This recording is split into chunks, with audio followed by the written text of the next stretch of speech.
c'était le 17 janvier. C'était l'anniversaire de la mort ou de l'assassinat de Mouzé Laurent Désiré Kabila. J'étais un des pasteurs de la cathédrale. J'étais même le pasteur permanent. Ça veut dire que, à part le chef, le président de l'église, qui est le chef de la cathédrale, c'est moi qui m'occupe de l'administration et tout.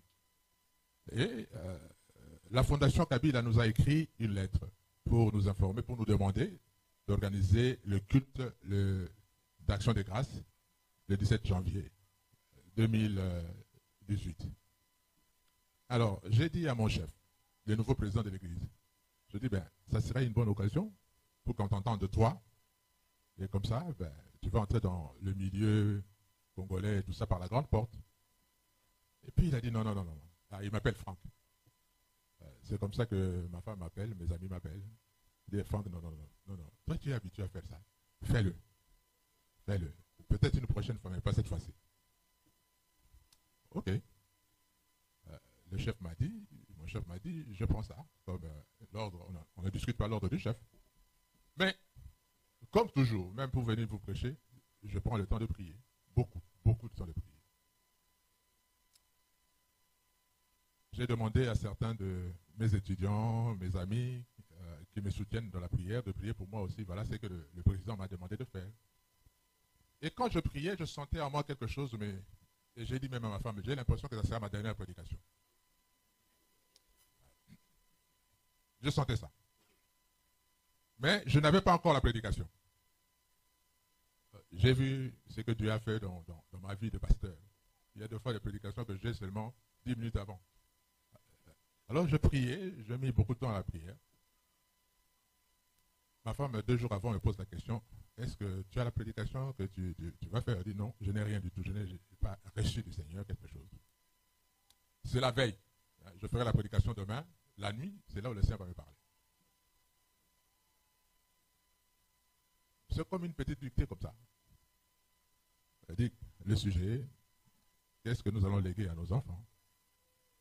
Et puis 1, telle chose, 2, telle chose, 3, telle chose, etc. 5 points que je notais sur un bout de papier. Dans ma Bible, là, il y a le petit bout de papier. Voilà. Un bout de papier, un petit bout de papier. Et puis c'est tout. Elle dit, Seigneur, merci, mais je vais lire où? J'ai prié et le Seigneur m'a imprimé un passage biblique. Je cherchais dans la Bible, 2 passages bibliques. Et a ajouté un 3e. Et j'ai prêché. Tout ce que vous avez entendu, c'est arrivé sur place. Je n'ai pas écrit. Je n'ai pas préparé par écrit.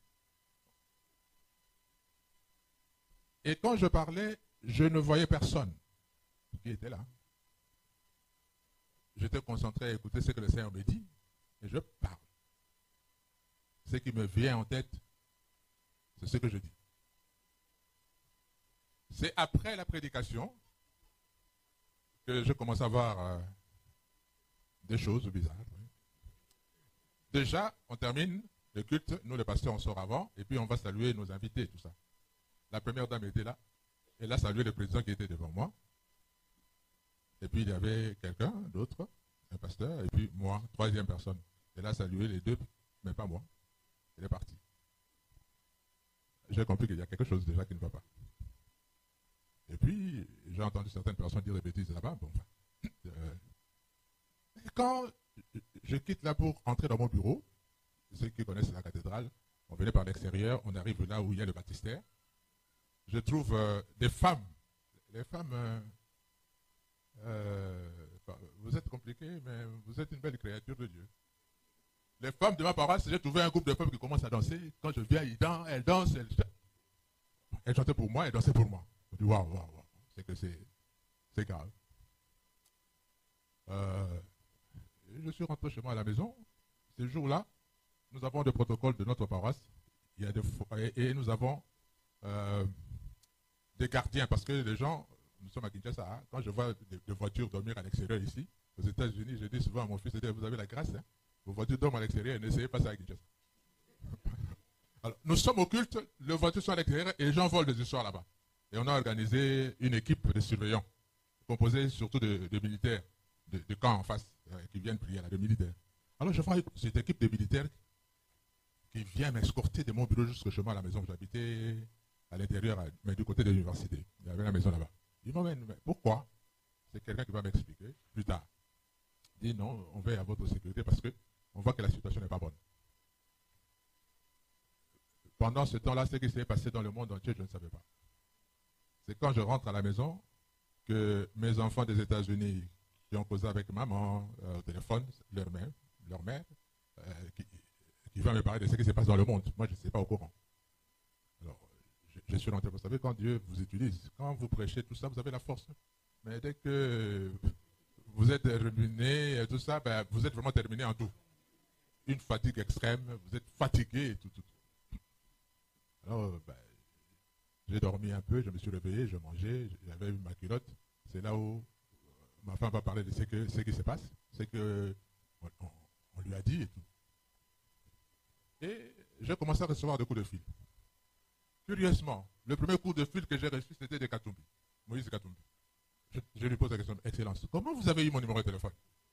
Elle dit, non, j'ai un cousin à Kinshasa, je lui ai dit, je veux parler à ce pasteur. Faites tout, trouvez-moi son numéro de téléphone. Je ne sais pas comment il a fait, mais il m'a donné le bon parce que je vous ai eu. J'ai même rigolé un peu, vous allez rigoler. Une des personnes qui m'a téléphoné le même jour, c'était Boketu Premier. Oh, ben, comment il a eu mon numéro de téléphone, je ne sais pas. Je ne sais pas. Et certaines personnalités politiques ont commencé à m'appeler comme ça, dont ma tata Pogno m'a appelé aussi et tout ça. Je suis mongo et il y a Papa Nkema qui est mongo aussi. Il m'a téléphoné, je crois qu'il doit être, si ce n'est pas en Belgique, en Suisse. Il m'a téléphoné, il m'a parlé en Kimongo. Il m'a dit, petit, tu as fait une bonne chose, mais je connais ces hommes-là. Je connais. J'ai travaillé longtemps avec eux. Ils ne vont pas vous laisser tranquille. Hein? Et je crains même pour votre vie. Faites attention. Faites extrêmement attention. Bon, c'est alors que les choses ont commencé à changer dans ma vie. Bon. Bref, ma femme a eu une bonne analyse quand j'ai eu à lui dire tout ce que j'ai reçu. Elle a dit, ben, oui, dans la Bible, il y a l'histoire de David et Saül. Quand David va tuer Goliath, Saül était content.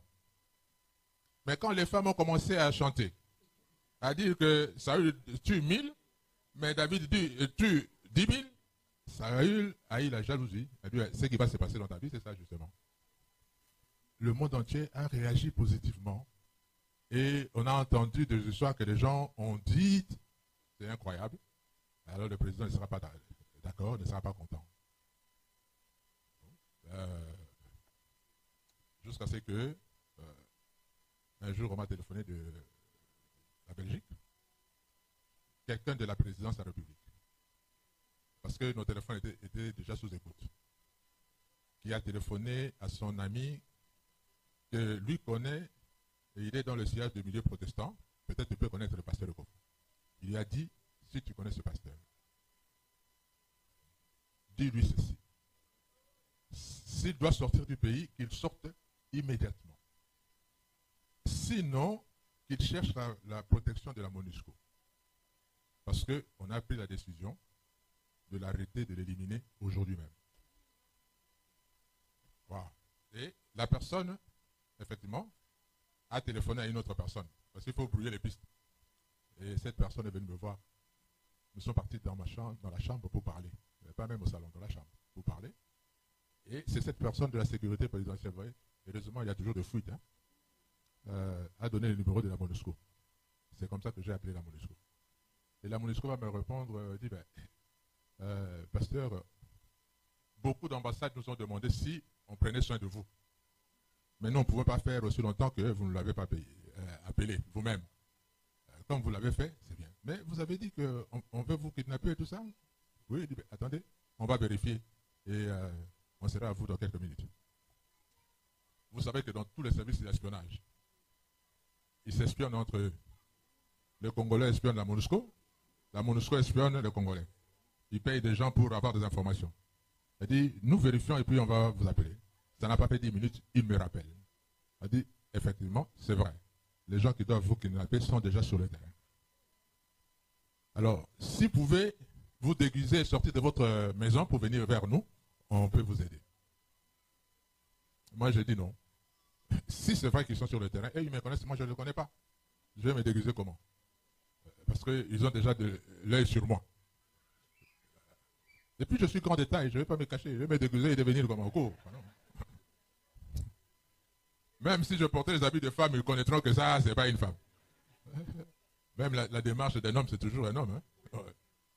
Elle dit non, est-ce qu'il n'y a pas une deuxième solution? Elle dit oui, il y a là. Nous-mêmes, nous venons là-bas.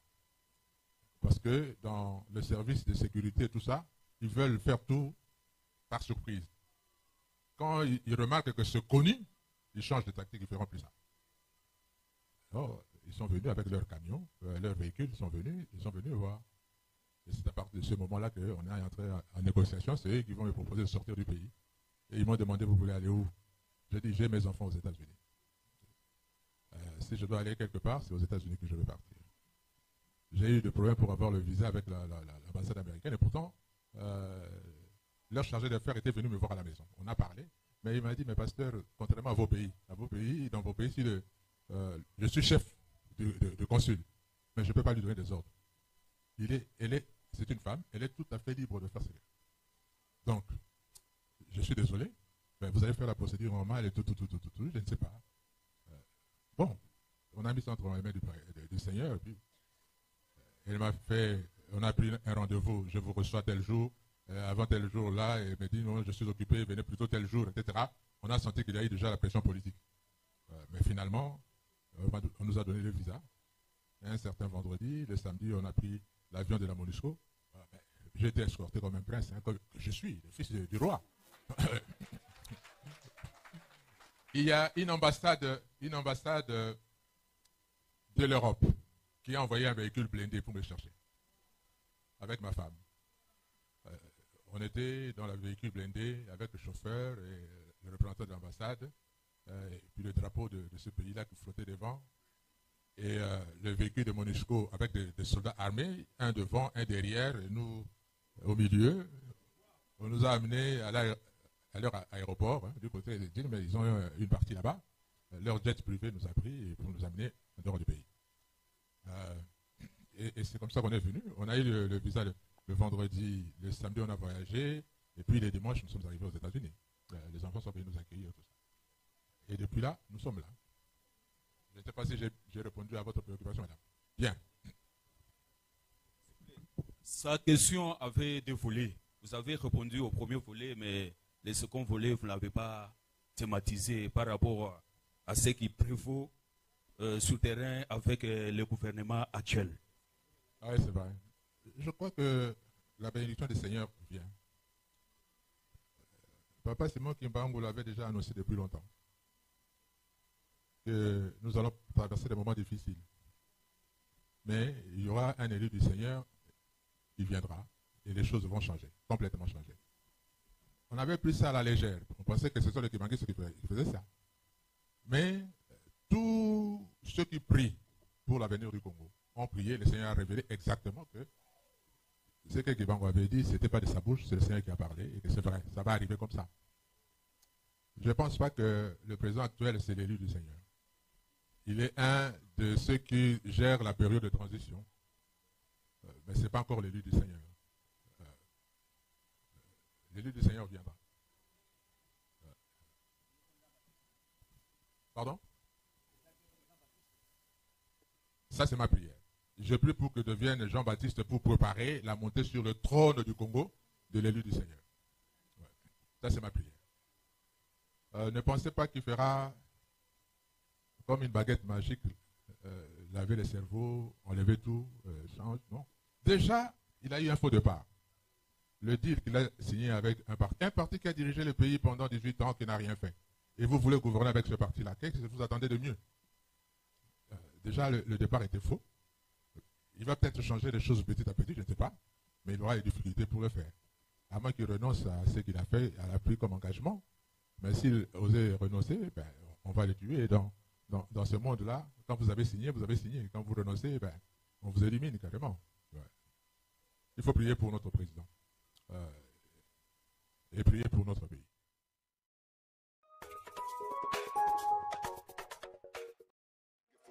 Merci.